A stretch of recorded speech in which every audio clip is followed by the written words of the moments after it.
Okay students, તો આજે last લેક્ચરમાં જે સમ કરાયો હતો પહેલા એ તમને બતાવી દઈએ અને એના પછી એમાં જે એડવાન્સ સ્ટેપ કરવાનું છે ડેરિવેટિવ ચેપ્ટરમાં વિકલનની અંદર ડિફરન્શિએશન જે છે જેને તમે કહો છો એ ચેપ્ટરની અંદર આપણે લાસ્ટ લેક્ચરમાં આ સમ જોયેલો હતો.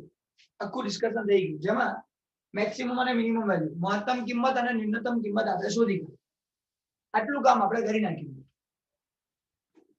પણ હવે શું શીખવાડું છું, આટલું બધું કરો અને પછી ખબર પડે કે x ની -2 માટે મેક્સિમમ થાય, મહત્તમ કિંમત મળે અને x ની 1 માટે ન્યૂનતમ મળે, એવું આપણને પહેલેથી ખબર પડી. તો સર કેવી રીતે ખબર પડે? તો એ શીખવાડું છું, સમજો. આ f ડેશ x શોધ્યો ને આપણે, આ f ડેશ x હતું જેને આપણે 0 સાથે કમ્પેર કર્યો. તો આ f ડેશ x માંથી આપણે f ડબલ ડેશ x શોધી કાઢ્યું. f ડબલ ડેશ x પેલા fx નું f ડેશ કર્યું, y આપ્યો તો dy dx કરીએ છીએ અને જો એનું ડબલ કરવું હોય તો dy સ્ક્વેર dx સ્ક્વેર આવું લખી દે સર d સ્ક્વેર y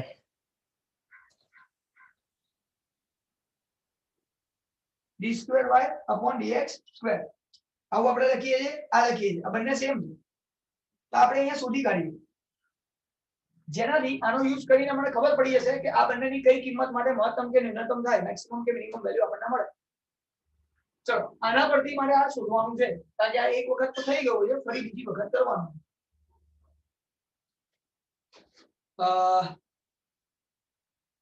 બોલું સર? બોલ કુલદીપ, વાંધો નહીં, બોલ. 12x + 6. Very good. હવે આપણને આન્સર મળી ગયો. હવે આની અંદર એકવાર x ની વેલ્યુ મૂકી દઈએ -2, એકવાર x ની વેલ્યુ મૂકી દઈએ 1. એને હું અહીંયા સાઈડમાં લખું છું ઉપર, એટલે ખબર પડે તમને.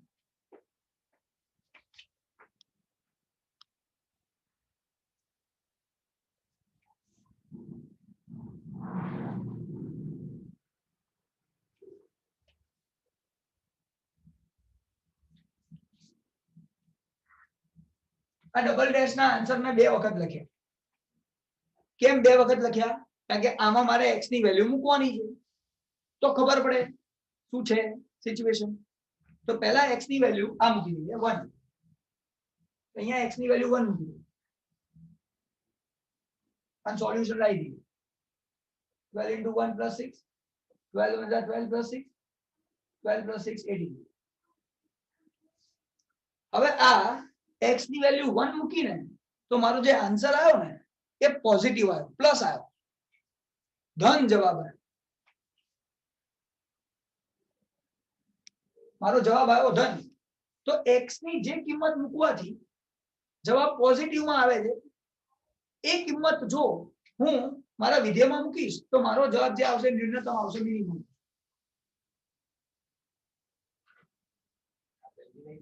ન્યૂનતમ થશે.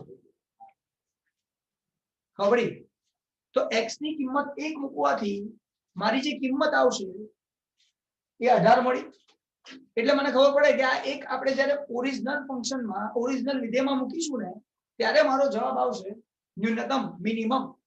એટલે જો અહીંયા x ની વેલ્યુ 1 મૂકી, આન્સર આયા, ઓછામાં ઓછો જવાબ આવ્યો. તો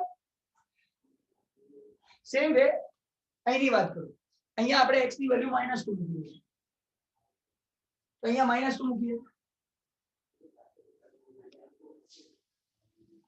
આગળ 12 + 6, અહીંયા -24 + 6 -18. હવે અહીંયા x ની વેલ્યુ મૂકી તો આન્સર આવ્યો નેગેટિવ, ઋણ જવાબ આવ્યો. અને ઋણ જવાબ આવે એટલે સમજી લેવાનું જ્યારે આ x ની વેલ્યુ હું ઓરિજિનલ ફંક્શનમાં મૂકીશ ને તો જવાબ મેક્સિમમ આવશે.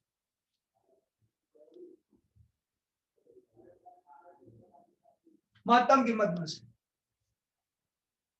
એટલે જો પ્લસમાં જવાબ આવે તો આ આન્સર ઓછામાં ઓછો આવશે અને જો માઈનસમાં આન્સર આવે તો આનો આન્સર આવશે. આ કર્યા વગર મને અહીંથી ખબર પડી જાય, પહેલેથી જ ખબર પડી કે આવું થશે. તો આ એક રીત છે જેનાથી આપણને ખબર પડે. હા, હવે વાત આવે છે કે એક્ઝામમાં સર શું કરવાનું, કયા સ્ટેપમાં જવાનું. તો એક સાચી વાત કહું છું, પહેલા આ શોધવાનું હોય છે, 0 સાથે કમ્પેર કરો, x ની વેલ્યુ શોધી કાઢો, આ વેલ્યુઝ ને આ ડબલ ડેશમાં મૂકો, નક્કી કરો શું મળશે, પછી આની અંદર મૂકો, પછી સમ કરો. આ સ્ટેપ છે, આ લીગલ સ્ટેપ. પણ જે સ્ટેપમાં મેં તમને બતાવ્યું ને એ સ્ટેપ એટલા માટે બતાવ્યા કે જેથી તમને લોકોને કોન્સેપ્ટ ક્લિયર થાય. આ x ની વેલ્યુ આ છે જેને મૂકવાની ક્યાં છે આમાં, અને એમાંથી મારે મેક્સિમમ અને મિનિમમ શોધવાનું. પણ આ શેના માટે કરવાનું ડબલ ડેશ? મને ખબર પડે કોના માટે મેક્સિમમ, કોના માટે મિનિમમ, કોની મહત્તમ કિંમત આવે, કોની ન્યૂનતમ કિંમત આવે, એ મને ખબર પડે એટલા માટે મારે આ કરવાનું. બાકી આનું કોઈ રીઝન છે નહીં. તમારામાંથી કોઈને કઈ ડાઉટ હોય, ખબર ના પડી હોય તો મને પૂછી શકો. સર હા બેટા. આ સ્ટેપ ના લખ્યો તો માર્ક્સ કપાય દાખલાનો? હા, માર્ક્સ કપાઈ. કમ્પલસરી લખવાનું તો છે જ, ભલે આપણને ખબર પડે કે ના પડે.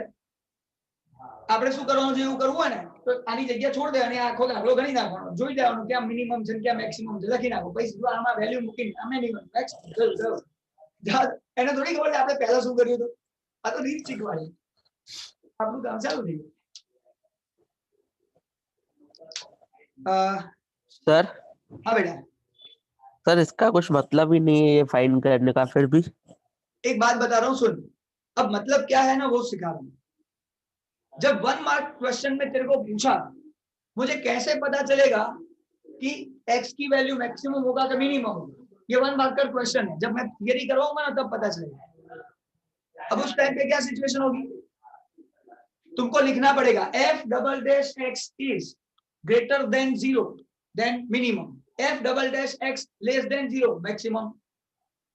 ये आंसर आना तो चाहिए. सर ये तो समझ आ गया, पर ये मतलब फाइंड थोड़ी ना करने है का सम मतलब में. नहीं है, ऐसा नहीं है. सुन, अब मैं और बता रहा हूँ. तेरे को ये फाइंड करने को बोला ही नहीं है कि मैक्सिमम और मिनिमम वैल्यू ढूंढो, ऐसा बोला ही नहीं है. खाली ऐसा बोला है हाँ तो फिर वो For- करेंगे ना भले. For which value of x function is maximum और मिनिमम. खाली इतना ही पूछा है. तो तुझे ये सब करने की रिक्वायरमेंट नहीं है. यहाँ तक करके स्टॉप कर देना है, खत्म. हाँ तो ये फायदा है सीखने का. फायदा क्या है, क्या क्वेश्चन पूछा, ये मैंने पूरा सम कर लिया. इसमें से हाँ. कुछ भी पूछ सकते हैं. बस સર આગળ જીરો જ ધારવાનું? જીરો જ ધારવાનું? આની સરખામણીમાં હા. હા, આ હંમેશા 0, આ બરાબર 0 અને x ની વેલ્યુ શોધવાની. બીજા કોઈને કઈ ડાઉટ જ પૂછી લેજો બધા. હા વેદાંત. ના સર કઈ નહીં. ઓકે. ઓકે, સેજ બી ડાઉટ ક્લિયર કરો. આજે હું નવું કશું ભણાવતો નથી, પણ એટલું કહીશ જેટલા સમ્સ તમને દેખાય મેક્સિમમ અને મિનિમમ વાળા એક્સરસાઇઝ માંથી, સ્વાધ્યાય માંથી, ક્યાંયથી બી ઇલસ્ટ્રેશન જે ઉદાહરણ કહો છો ક્યાંયથી બી દેખાય કરી નાખો. નેક્સ્ટ લેક્ચરમાં મને પૂછો. આજનો લેક્ચર હું અહીંયા કરું છું ઓવર. બાય.